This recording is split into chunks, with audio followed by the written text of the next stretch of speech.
बच्चों, स्वागत है आप सभी का आपके अपने YouTube channel Saraswati Educare centre पर। तो बेटा आज की क्लास में हम लोग स्टार्ट करने जा रहे हैं अपनी अकाउंटेंसी 12 का एक और नया चैप्टर जिसका नाम है एडमिशन ऑफ अ पार्टनर। तो एडमिशन ऑफ अ पार्टनर में बेटा क्या होता है, एक फर्म जो एग्जिस्टिंग चल रही है, जैसे मान लीजिए दो पार्टनर हैं ए और बी, ठीक है, उनकी फर्म एग्जिस्टिंग फर्म थी जो ऑलरेडी चल रही थी, उसमें एक नया पार्टनर आ जाता है बेटा सी, ठीक है, तो इसको हम कहते हैं एडमिशन ऑफ अ पार्टनर। तो यहां पर बेटा जो एडमिशन ऑफ अ पार्टनर है वो दो तरीके से हो सकता है। पहला, when there is partnership deed,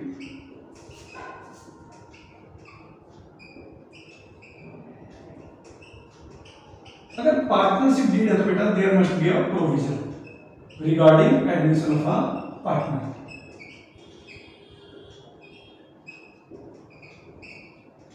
ठीक है, तो सेकंड केस बनता है when there is no partnership deed.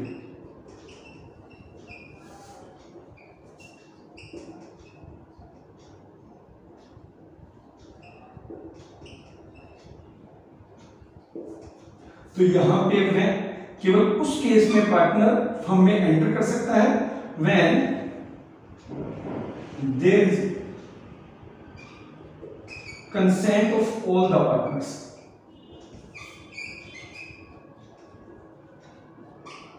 जब सभी पार्टनर्स की कंसेंट हो तभी एक नया पार्टनर फर्म में एंटर कर सकता है। तो ये दो केस है बेटा जिसमें एक नया पार्टनर फर्म में आ सकता है।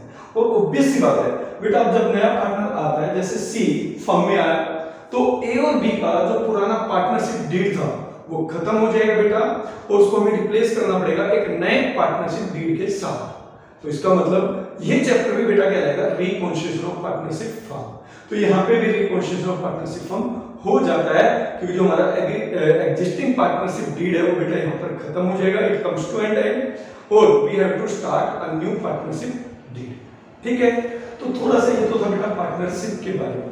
अब यहाँ पे बात करते हैं कि जब सी एक नया पार्टनर बनकर आया तो उसको क्या बेनिफिट हुआ, उस फर्म में उसको क्या मिलने जा रहा है। देखिए, जब सी नई फर्म में एंटर करता है तो वहां पर उसको दो बेनिफिट मिलेंगे बेटा। एक, आज के बाद जो एग्जिस्टिंग असेट्स हैं,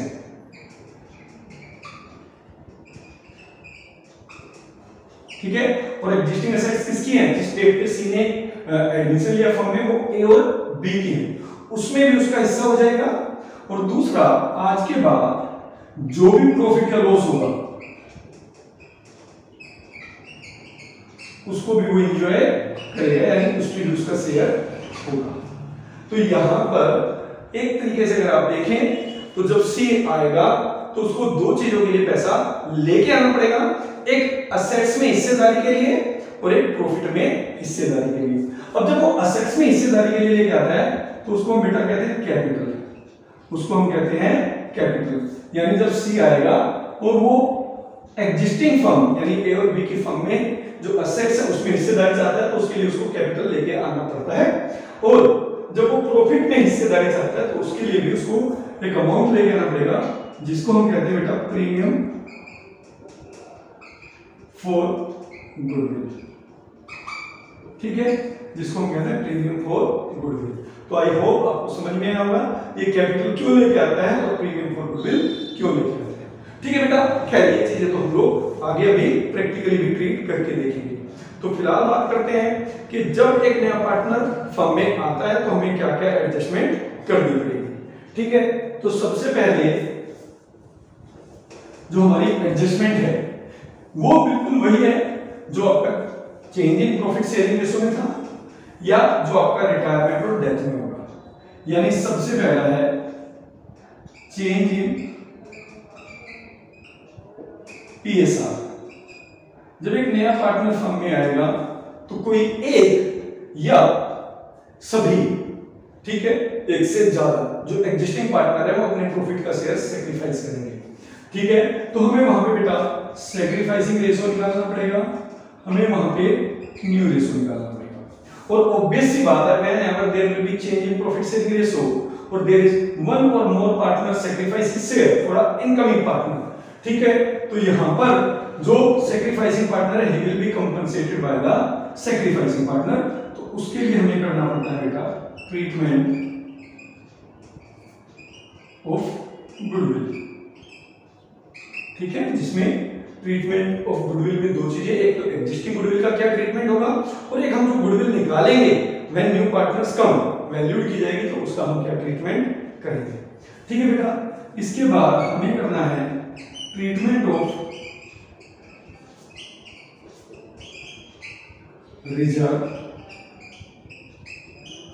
अनडिस्ट्रीब्यूटेड प्रॉफिट और लॉस। इसका भी हमें ट्रीटमेंट सीखना पड़ेगा बेटा। ठीक है, जो एग्जिस्टिंग फर्म है, ठीक है, उसमें उस डेट पर जब नया पार्टनर आता है तो there may be some undistributed profit, reserve या फिर कोई लॉस, तो उसका हमें ट्रीटमेंट करना है। इसके बाद बेटा हमें करना है revaluation of assets and reassessment of liabilities. ठीक है, जिसके लिए हम, अगर आपने एक वर्ड सुना हो, रिवैल्यूएशन अकाउंट प्रिपेयर करते हैं। ठीक है, अब उसके बाद हमें कैपिटल अकाउंट बनाना है, बैलेंस शीट बनानी है। ठीक है, मतलब ये जो कैपिटल अकाउंट बैलेंस शीट हम बना रहे हैं वो विदाउट एडजस्टमेंट ऑफ कैपिटल है। तो इसके बाद लास्ट में हमें करना पड़ता है adjustment of capital, adjustment of capital. ठीक है, तो कुल मिला के हमें ये सारी चीजें इस चैप्टर में सीखनी है। जब नया पार्टनर आएगा तो ये सारे ट्रीटमेंट हमें करने पड़ेंगे। ठीक है, तो आज की क्लास में हम लोग शुरू करेंगे calculation of sacrificing ratio and new ratio in case of admission of partner. ठीक है बेटा, तो बेटा सबसे पहले जो रेशो का केस हमें करना है वो कौन सा करना है? सबसे पहला केस करना है बेटा when old partners ratio is given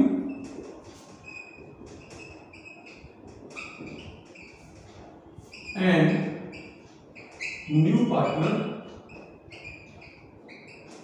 share is given।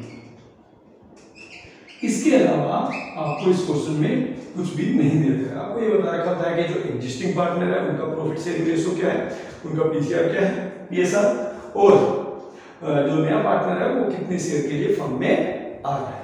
ठीक है, तो जैसे कि मान लीजिए ए और बी पार्टनर से बेटा 3:2 में, सी फर्म में एंटर करता है फॉर 1/4 ऑफ शेयर। तो ये सबसे इंपॉर्टेंट और सबसे ज्यादा आने वाला केस है, तो इसको बेटा अच्छे से समझ लेना है। तो इसमें हमें सबसे पहले करना है कैलकुलेशन ऑफ न्यू रेशियो। सबसे पहले न्यू रेशियो कैलकुलेट करेंगे। हम बोलेंगे let profit of new firm, अब ये न्यू फर्म का प्रॉफिट होते हैं ध्यान रखना, इक्वल टू 1, और उसमें जो नया पार्टनर है सी उसका शेयर है बेटा 1/4, तो रिमेनिंग शेयर हो जाएगा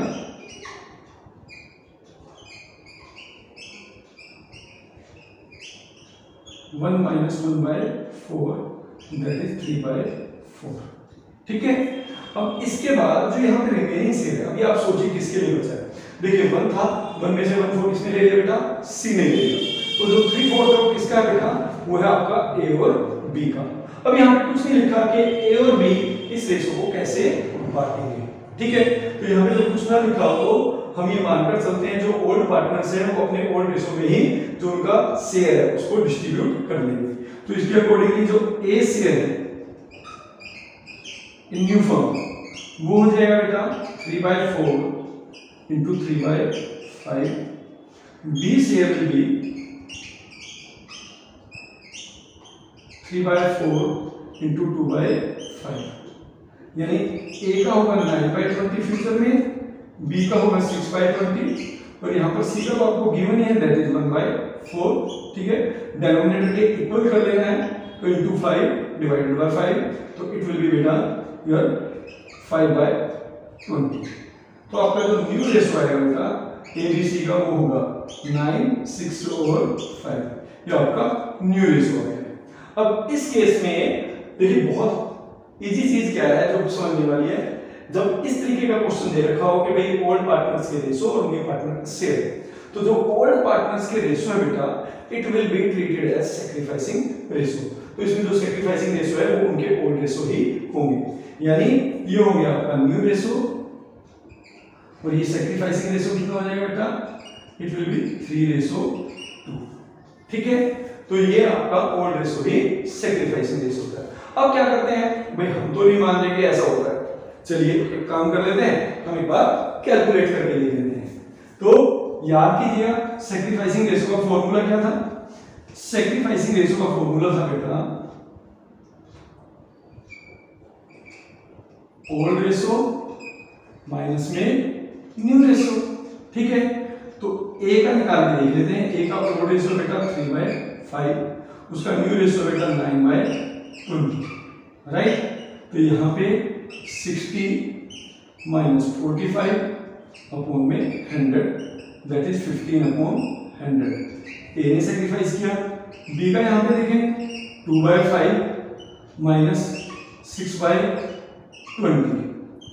तो इट विल बी 40 - 30 अपॉन में 100, तो हो जाएगा 10 अपॉन में 100।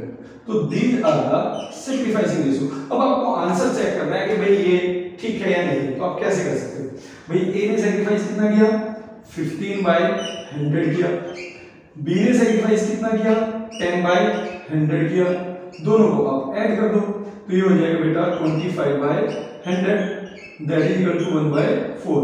और इन्होंने सैक्रिफाइस किसके लिए किया, सी के लिए, तो सी का शेयर कितना है 1/4 है, और इन दोनों ने जितना सैक्रिफाइस किया उसको ऐड करके देखा तो आंसर क्या आ गया आपका 1/4, यानी हमारा आंसर सही। ठीक है, अब यहाँ पे देखें तो सैक्रिफाइसिंग रेशो कितना है 15/100 और 10/100 का। 15/100 मतलब 3 बाय अपना 20, और ये हो जाएगा बेटा 2/20, इसको ऐसे लिख सकते हो। ठीक है, तो यहाँ पे 3 और 2 की रेशो में ही अगर आप देखें तो ए और बी सैक्रिफाइस कर रहे हैं। तो ये पहला केस है और सबसे इंपॉर्टेंट केस है, और उसमें आपने देखा कि जो आपका ओल्ड रेशो होता है ओल्ड पार्टनर्स का, वही आपका सैक्रिफाइसिंग रेशो के इक्वल भी होता है। ठीक है, अब इसके बाद इसी में कर लेते हैं बेटा सेकंड केस में, ए और बी पार्टनर्स हैं 3:2 में, सी आया बेटा 1/2 के लिए, सी आया 1/2 के लिए, लिखा है विच सी टुक, और यहां पे एक्वायर भी लिखा हो सकता है। ठीक है, 1/4 फ्रॉम ए। अब देखिए यहां पे फ्रॉम आ गया, इस चीज का आपको ध्यान रखना है। ठीक है, चाहे टुक लिखा हो चाहे एक्वायर लिखा हो, बट अगर फ्रॉम लिखा है तो this is the sacrificing ratio, कि ए ने कितना सैक्रिफाइस किया उसके लिए 1/4, and C took 1/4 from B. ठीक है, तो इस तरीके का जब क्वेश्चन होता है बेटा, तो ये जो आपको गिवन है 1/4 these are the sacrificing ratio of A and B, जो उन्होंने सी को दिया है। तो यहाँ पे अगर आपको कैलकुलेट करना है, चेक करना है कि ठीक है या नहीं, तो आप देख सकते हैं ए ने कितना दिया है 1/4, बी ने कितना दिया है 1/4। ठीक है, और ये दोनों किसको दिया है सी को, तो सी का टोटल कितना हो जाएगा 1/4 ए से 1/4 बी से, तो it will be equal to 2/4, that is 1/2। यानी इसने जो 1/2 लिया है वो हाफ लिया है, हाफ लिया है ए से और हाफ लिया है बी से, यानी 1/1 इज द सैक्रिफाइसिंग रेशो। तो हम लिख देंगे यहाँ पर sacrificing ratio is equal to 1। अब बात करते हैं न्यू रेशो की, तो न्यू रेशो इसमें बहुत आसानी से हमारे निकल जाएंगे। हम लोग क्या करेंगे, हम लोग फॉर्मूला लिखेंगे न्यू रेशो का is equal to old ratio minus new ratio, right. तो यहाँ पे ओल्ड रेशो कितना है, सॉरी यहाँ पर हमें न्यू रेशो निकालना है, तो हम लिखेंगे old ratio minus sacrificing ratio.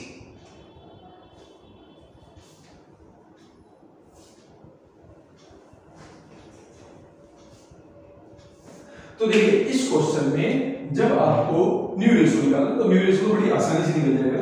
New ratio का पहले आप फॉर्मूला लिख लें, it will be old ratio minus में सैक्रिफाइसिंग रेशो।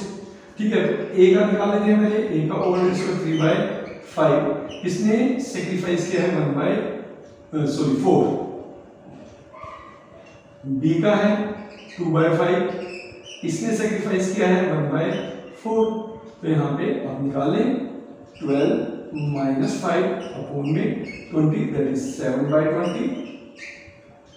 8 - 5 अपॉन में 20, दैट इज 3/20। ठीक है, और सी का आपका था बेटा 1/2। ठीक है, that will be equal to 10/20। That will be equal to 10/20.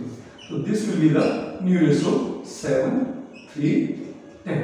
ठीक है, तो आप इस तरीके से ओल्ड रेशो में से सैक्रिफाइसिंग रेशो निकाल के न्यू रेशो की कैलकुलेट कर सकते हो।